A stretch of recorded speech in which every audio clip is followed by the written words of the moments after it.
Vice ganda. Hello. Idol po kita.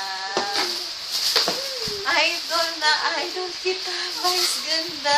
Alam mo, muna ang araw namin na anak ko kapag ikay nasa show, nasa ABS-CBN, lalo na kung ikaw na ang nag-host sa Showtime. Showtime talaga, grabe. Alam mo, Vice ganda. Hiling ko lang naman po.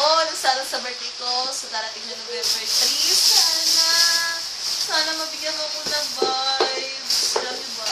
Kasi naman, alam mo, hindi ako makapag-explain dahil ganito ang nararamdaman ko sa iyo. Vice ganda, Vice ganda. Idol na idol kita. Ultimate lovers kita, Vice ganda. Kasi ikaw na talaga iniidol ko sa lahat ng mga artista. Biruin mo yung Vice ganda.